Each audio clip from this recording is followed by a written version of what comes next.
A very good afternoon to all the students. Here I am Prashansa Nima, Assistant Professor in Modern Institute of Pharmaceutical Sciences, Indore. Today I am going to explain you the application of inductive effect. What are the application of inductive effects? So application of inductive effect: stability of carbocation, stability of carbon anion, stability of free radicals, the acidity of carboxylic acid, and basicity of amines. Application of inductive effect: first of all, we'll see in detail stability of carbocations. I already explained you the inductive effect, its types, that is plus I effect and minus I effect. And application, I already explained you in previous slides and previous lecture, but today we will study applications of inductive effect in detail form. Okay, so first of all, stability of carbocations. The stability of carbocations increases with increase in number of alkyl groups due to their plus I effect. The alkyl groups release electrons to carbon bearing positive charge and thus stabilize the ion. देखिए यहाँ पर क्या होगा, stability हम carbocations की पढ़ रहे हैं. Carbocation means what? कार्बन के ऊपर positive charge, that is carbocations. Carbon के ऊपर पॉजिटिव चार्ज है कार्बोकेटाइन से, और इसकी स्टेबिलिटी कब इंक्रीज होगी और कब डिक्रीज होगी हम ये पढ़ रहे हैं यहाँ पर. ठीक है, तो इंडक्टिव इफेक्ट में किस तरह से इंडक्टिव इफेक्ट से हम किस तरह से इसकी स्टेबिलिटी में चेंजेस आते हैं. तो स्टेबिलिटी ऑफ कार्बोकेटाइन इंक्रीज होगी with increase in the number of alkyl groups. देखिए आप यहाँ पर देख रहे हैं जो अल्काइल ग्रुप्स हैं, जैसे जैसे अल्काइल ग्रुप बढ़ रहा है हम देखेंगे अल्काइल ग्रुप कहाँ से बढ़ रहे हैं. तो हम यहाँ देखेंगे राइट से लेफ्ट की तरफ, मतलब 1 डिग्री 2 डिग्री 3 डिग्री. जो मिथाइल ग्रुप है सबसे कम है यहाँ पे, क्योंकि हाइड्रोजन इतने इलेक्ट्रॉन को डोनेट नहीं कर सकता as compare to 1 degree. Carbon 1 degree इतना नहीं कर सकता as compare to 2 degree, 2 degree इतना नहीं कर सकता एज कंपेयर टू 3 डिग्री. तो यहाँ पर जो 3 डिग्री है, यहाँ पर 3 मिथाइल ग्रुप अटैच्ड हैं कार्बन के साथ. तो ये सारे मिथाइल ग्रुप कार्बन को इलेक्ट्रॉन डोनेट करेंगे तो यहाँ पर जो चार्ज है पॉजिटिव चार्ज कार्बन के ऊपर, ये न्यूट्रलाइज होगा.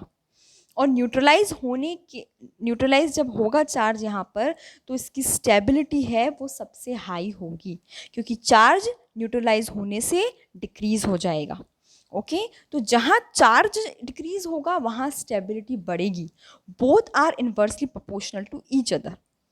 Okay, the alkyl groups release electron to carbon bearing positive charge and thus stabilize the ion. The order of stability of carbocation is this. You can see here 3 degree पे सबसे ज़्यादा है, क्योंकि यहाँ पर इलेक्ट्रॉन डोनेशन जो है वो भी ज़्यादा है. यहाँ पे 3 मिथाइल ग्रुप हैं जो ज़्यादा डोनेट करेंगे कार्बन को, इलेक्ट्रॉन्स को, as compare to 2 methyl group that is 2 degree, और 2 डिग्री ज़्यादा करेंगे as compare to 1 degree methyl group, जिसके पास सिर्फ 1 डिग्री मिथाइल ग्रुप है. ओके, और यहाँ जो मिथाइल है सिर्फ, जहाँ पर CH3 ग्रुप, यहाँ पर कोई भी मिथाइल ग्रुप अटैच नहीं है कार्बन के साथ. इट मीन्स व्हाट, यहाँ पर जो इलेक्ट्रॉन का डोनेशन होगा वो सबसे कम होगा, सबसे कम न्यूट्रलाइज करेंगे. चार्जेस, यहाँ पे जो चार्ज है वो ज़्यादा है तो स्टेबिलिटी कम हो जाएगी. Okay, so stability and charges both are inversely proportional to each other. Charges बढ़ेंगे तो स्टेबिलिटी कम होगी, और स्टेबिलिटी बढ़ रही है मतलब वहाँ पर चार्ज कम है कार्बन के ऊपर.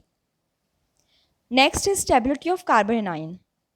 However, the stability of carbon ion decrease with increase in the number of alkyl groups, since the electron donating alkyl groups destabilize the carbon ion. Carbon ion में भी सेम वही कैसे यहाँ पर होगा, stability of carbon ion decrease होगी with increase in the number of alkyl groups. अब जैसे जैसे alkyl ग्रुप के नंबर बढ़ते जाएंगे, हम देख रहे हैं यहाँ पर 3 डिग्री में सबसे कम स्टेबिलिटी बताई गई है. ओके, 3 डिग्री में कार्बन आयन की सबसे कम स्टेबिलिटी है, और 2 डिग्री उससे ज़्यादा है, 1 डिग्री उससे ज़्यादा है, सबसे ज़्यादा मिथाइल ग्रुप की है.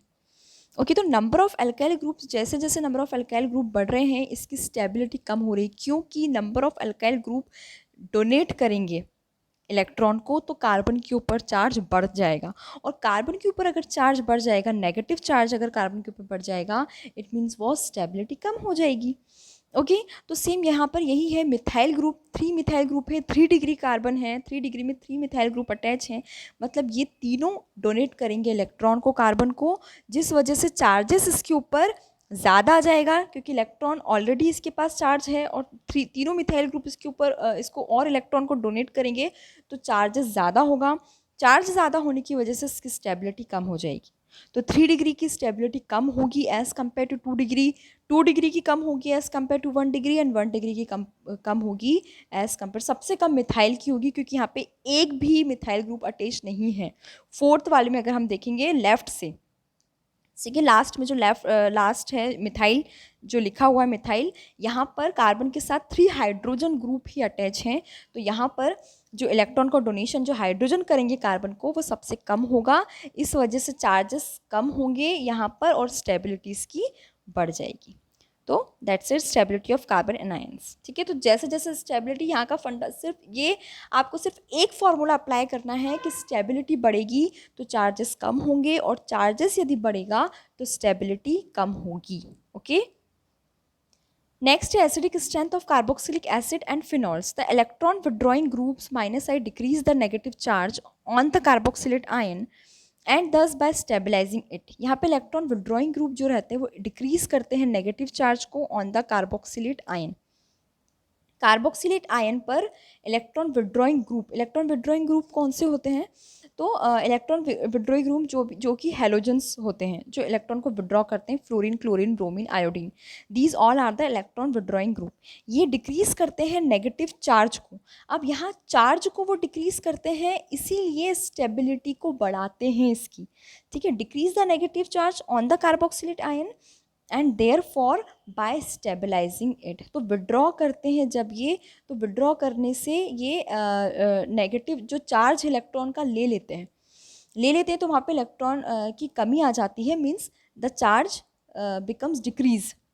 ओके, और चार्जेस डिक्रीज होंगे तो स्टेबिलिटी बढ़ेगी। Hence the acidic strength increases when -I group are present. तो जैसे -I ग्रुप यदि प्रेजेंट होगा तो वहाँ पर एसिडिटी भी बढ़ेगी। ओके, तो -I ग्रुप जहाँ पर प्रेजेंट है मीन्स एसिडिक स्ट्रेंथ वहाँ इंक्रीज होगी। However the +I groups decrease the acidic strength. तो जितने ज़्यादा एल्काइल ग्रुप प्रेजेंट होंगे, एल्काइल ग्रुप शो करते हैं +I इफेक्ट, जैसा कि मैं आपको बता चुकी हूँ इंडक्टिव इफेक्ट में। और -I इफेक्ट जो होता है वो सभी इलेक्ट्रॉन को विड्रॉ करते हैं। ओके, जितने भी हेलोजेंस हैं, तो -I ग्रुप्स जो होंगे वो एसिडिक स्ट्रेंथ को बढ़ाते हैं और +I ग्रुप्स जो हैं, +I इफेक्ट इंडक्टिव इफेक्ट है, वो एसिडिक स्ट्रेंथ को कम करते हैं, जितने भी अल्काइल ग्रुप्स हैं वो। Example, the acidic strength increases with increase in the number of electron withdrawing fluorine atom. जैसे कि आप देख सकते हैं इलेक्ट्रॉन विड्रॉइंग फ्लोरीन एटम है, यहाँ हम देख रहे हैं लेफ्ट से राइट की तरफ फ्लोरीन बढ़ रहा है। सबसे लास्ट में CH3COOH है। लेफ़्ट से हम स्टार्ट करते हैं, लेफ़्ट मतलब कि जो सबसे कम, जहाँ पर फ्लोरीन, एक भी फ्लोरीन एटम प्रेजेंट नहीं है। सेकंड वाले में हम देख रहे हैं एक फ्लोरीन, थर्ड में F2 है, फ्लोरीन के 2 एटम हैं, और F3 है लास्ट में। मीन्स जैसे जैसे फ्लोरीन एटम बढ़ रहा है, फ्लोरीन एटम बढ़ने के साथ साथ यहाँ पर क्या हो रहा है, इलेक्ट्रॉन विड्रॉइंग ग्रुप बढ़ रहा है। और जैसे जैसे इलेक्ट्रॉन विड्रॉइंग ग्रुप बढ़ेगा, एसिडिक स्ट्रेंथ इंक्रीज होगी with increase in the number of electron withdrawing fluorine atom. ठीक है, तो फ्लोरीन क्या करेगा, जो COO ग्रुप है, COO- यहाँ से इलेक्ट्रॉन को लेगा, इलेक्ट्रॉन को विड्रॉ करेगा, तो COO- पे चार्ज की कमी आ जाएगी और चार्ज की कमी आने से यहाँ स्टेबिलिटी बढ़ जाएगी। ठीक है, तो यहाँ जैसे जैसे एसिडिटी भी इसकी बढ़ेगी, क्योंकि जैसे जैसे इलेक्ट्रॉन विड्रॉइंग ग्रुप बढ़ रहा है, acidity will increase. Formic acid is stronger than acidic acid since the CH3 group destabilise the carboxylate ion. अब देखिए यहाँ पे CH3 ग्रुप है, हम ये भी देख सकते हैं यहाँ पे कि CH3 ग्रुप है लेफ्ट पे, then CH2, then CH, then C। तो यहाँ पर जैसे अल्काइल ग्रुप जैसे बढ़ रहा है, और हम कह सकते हैं अल्काइल मिथाइल ग्रुप जैसे जैसे कम होता जा रहा है, वैसे वैसे इलेक्ट्रॉन विड्रॉइंग ग्रुप बढ़ रहा है। तो यहाँ पर मिथाइल ग्रुप है लेफ्ट पे, जो मिथाइल ग्रुप है CH3COOH, that is acetic acid. तो CH3 ग्रुप इलेक्ट्रॉन को डोनेट करेगा, यहाँ पे इलेक्ट्रॉन को डोनेट करने से यहाँ पे चार्ज आ जाएगा और स्टेबिलिटी कम हो जाएगी, मतलब +I इफेक्ट बढ़ जाएगा। +I इफेक्ट के बढ़ने से एसिडिटी कम हो जाएगी। ठीक है, प्लस आई इफेक्ट के बढ़ने से एसिडिटी कम हो जाएगी। CH2 में देखेंगे तो थोड़ी कम है प्लस आई इफेक्ट, मतलब एसिडिटी थोड़ी ज़्यादा है। यहाँ पे प्लस आई इफेक्ट और भी कम है थर्ड वाले में, तो एसिडिटी और भी ज़्यादा है इसकी। और यहाँ पर प्लस आई इफेक्ट है ही नहीं, क्योंकि F3 है। F3 मतलब इलेक्ट्रॉन विड्रॉइंग ग्रुप ज़्यादा है, जिसकी वजह से माइनस आई इफेक्ट ज़्यादा है, और माइनस आई इफेक्ट ज़्यादा होने की वजह से एसिडिटी भी ज़्यादा है। Okay, Does inductive effect increase the acidity? So yes, the inductive effect plays a vital role in deciding the acidity and basicity of a molecule. How? So as the number of minus group Cl, F, Br और halogens attached to the molecule increases, its acidity increases. जैसा कि मैं आपको बता चुकी हूँ, halogens जो हैं, जो माइनस आई इफेक्ट को शो करते हैं, इलेक्ट्रॉन को विड्रॉ करते हैं, और माइनस आई ग्रुप यदि बढ़ता है तो एसिडिटी इंक्रीज होती है। As the number of plus I group as alkyl group on a molecule increases, its basicity increases. और सेम इसका ऑपोजिट है कि जैसे जैसे प्लस आई ग्रुप्स के नंबर बढ़ेंगे, वैसे वैसे अल्काइल ग्रुप जो है, जो इलेक्ट्रॉन को डोनेट करते हैं, तो प्लस आई इफेक्ट के बढ़ने से बेसिसिटी इंक्रीज होगी, और माइनस आई इफेक्ट के बढ़ने से एसिडिटी इंक्रीज होगी। ठीक है, lower the pK value the stronger the acid is. जितनी ज़्यादा, क्योंकि pK is what, pK is the acid dissociation constant. Okay, ये मेजर करता है एसिड की स्ट्रेंथ को, और negative logarithm of acid dissociation constant also we can see. तो pK is the acid dissociation constant, तो जितनी कम पीके वैल्यू होगी उतना ही स्ट्रॉन्गर एसिड होगा। ओके, नेक्स्ट स्लाइड पे देखते हैं। Negative charges decreases, stability increases and thus the acidity increases. As I already told you, negative charge जैसे डिक्रीज होगा, स्टेबिलिटी इंक्रीज होगी, because both are inversely proportional to each other, and therefore the acidity will increase. Okay, तो negative charge जहाँ decrease होगा, stability भी increase होगी और acidity भी इंक्रीज होगी। तो acidity and stability both are directly proportional to each other. ठीक है, तो स्टेबिलिटी अगर बढ़ रही है मीन्स एसिडिटी बढ़ रही है। आप देख सकते हैं, यहाँ एग्जाम्पल में भी देख सकते हैं, यहाँ पे HCH3 और CH3 COOH है। ओके, यहाँ पे CH3 CH2 COOH है, जो लास्ट वाला कार्बन आपको दिख रहा है, यहाँ पे मिस्टेक हो गया है, तो CH3 CH2 COOH यहाँ पर। तो जैसे जैसे यहाँ पर इसके नंबर बढ़ रहे हैं, वैसे एसिडिटी कम होती जा रही है। ठीक है, तो as the alkyl group are increases, donation of electron increases and therefore charge increases and acidity will decrease. तो अल्काइल ग्रुप जैसे जैसे बढ़ता जाता है, प्लस आई इफेक्ट जैसे जैसे बढ़ेगा, ओके, इलेक्ट्रॉन डोनेशन जो अल्काइल ग्रुप है, जो इलेक्ट्रॉन को डोनेट कर रहा है, वो जैसे जैसे बढ़ेंगे, वैसे वैसे नेगेटिव चार्ज इंक्रीज होगा and acidity will decrease.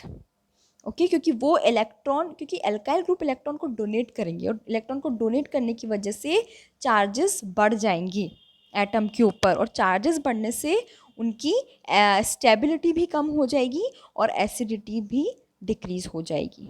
Okay, तो अल्काइल ग्रुप जो है वो एसिडिटी को कम करते हैं और स्टेबिलिटी को, अल्काइल ग्रुप क्या करते हैं, स्टेबिलिटी को बढ़ाते हैं।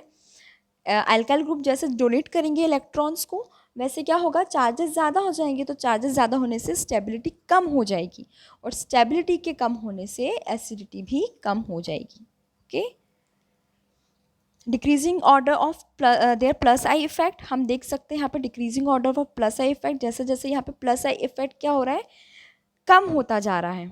यहाँ पे प्लस आई इफेक्ट ज़्यादा है, क्योंकि जितने ज़्यादा अल्काइल ग्रुप हैं उतना ज़्यादा प्लस आई इफेक्ट है, बेसिसिटी उतनी ही हाई रहेगी। और जैसे जैसे अल्काइल ग्रुप कम होता जा रहा है, आर जो है वो कम होते जा रहे हैं, वैसे वैसे प्लस आई इफेक्ट भी कम होता जा रहा है। ठीक है, so you can see here, यहाँ पर 3 अल्काइल ग्रुप प्रेजेंट है कार्बन के साथ, कार्बोकेटायन, तो इसकी बेसिसिटी सबसे ज़्यादा है, प्लस आई इफेक्ट ज़्यादा है, मतलब बेसिसिटी ज़्यादा है। ओके, आप नीचे वाली में देख सकते हैं पिक्चर में, the closer the electronegative atom to the hydrogen the stronger the acid is.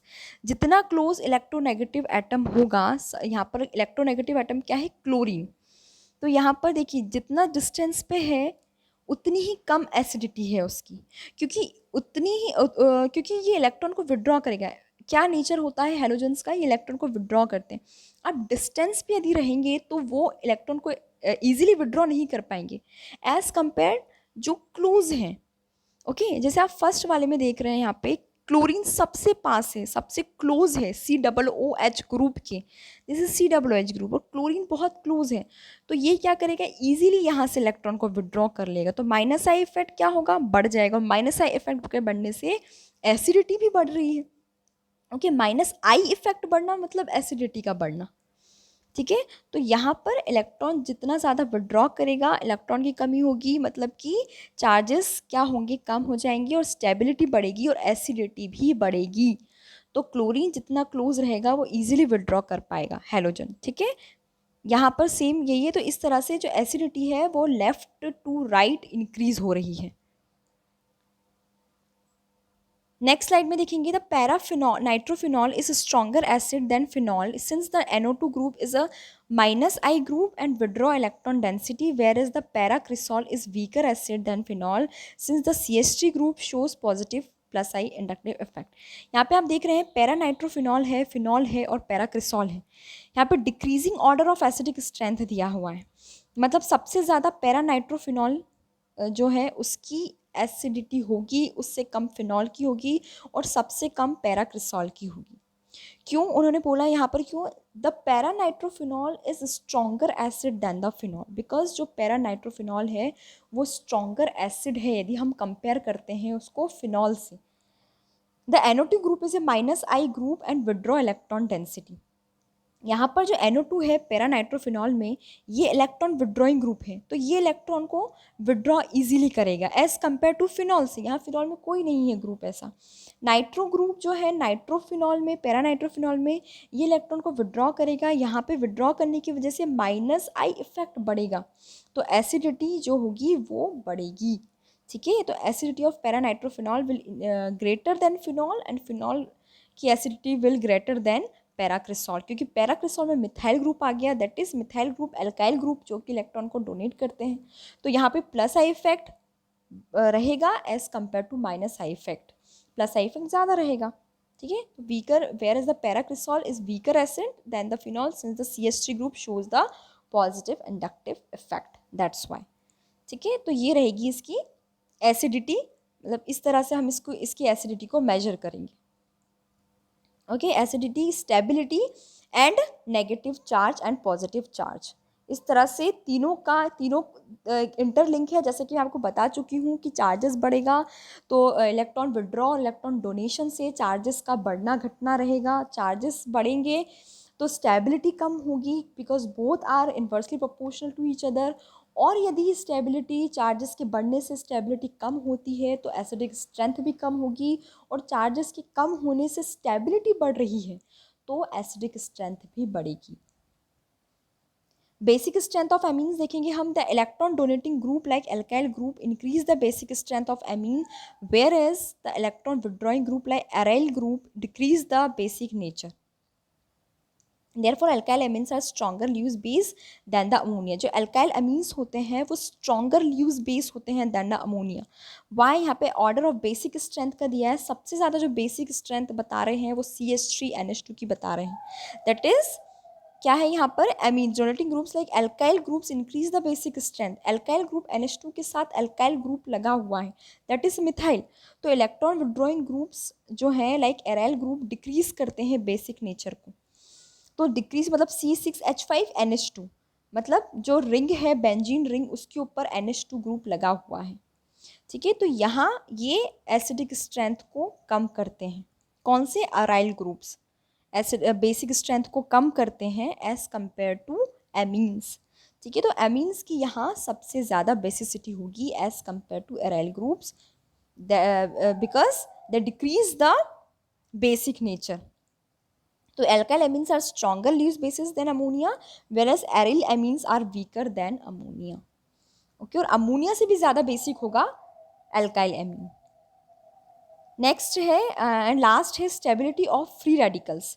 In the same way the stability of free radicals increases. देखो free radicals means what, carbon के ऊपर एक इलेक्ट्रॉन का प्रेजेंट होना। ठीक है, carbon के ऊपर एक इलेक्ट्रॉन का रहना, क्योंकि जब कार्बन के ऊपर पॉजिटिव चार्ज है मीन्स वहाँ पे कार्बन, अगर कार्बन के ऊपर पॉजिटिव चार्ज है मतलब वहाँ पे इलेक्ट्रॉन की डेफिशिएंसी है। कार्बन के ऊपर नेगेटिव चार्ज है मतलब वहाँ पर 2 इलेक्ट्रॉन प्रेजेंट है, और फ्री रेडिकल मतलब कार्बन के ऊपर एक इलेक्ट्रॉन प्रेजेंट है। तो इन the same way the stability of free radicals increases with increase in the number of alkyl group. जैसे जैसे नंबर ऑफ एल्काइल ग्रुप बढ़ेंगे कार्बन पे, वैसे वैसे stability of free radicals increase होगी। ठीक है, तो यहाँ पर वही बता रहे हैं स्टेबिलिटी का बढ़ना, कि 1 डिग्री की स्टेबिलिटी मिथाइल ग्रुप से ज़्यादा है, 2 डिग्री की और भी ज़्यादा है, 3 डिग्री की और भी ज़्यादा है। तो stability of free radicals increases with increase in the number of alkyl groups. Okay, stability बढ़ेगी जैसे जैसे एल्काइल ग्रुप्स बढ़ रहे हैं फ्री रेडिकल्स पर। सो यही था हमारा आज के लिए एप्लीकेशन ऑफ इंडक्टिव इफेक्ट। यहाँ पे सिर्फ स्टेबिलिटी और चार्ज, जो भी चार्ज है कार्बन के ऊपर, that is positive negative charge, और उसकी एसिडिक स्ट्रेंथ, सब में सेम ही फंडा है, बस इसके कॉन्सेप्ट क्लियर होना बहुत ज़रूरी है। तो आप एप्लीकेशंस को बहुत ईजीली कर सकते हैं और लिख भी सकते हैं। Okay, thank you students, thank you so much.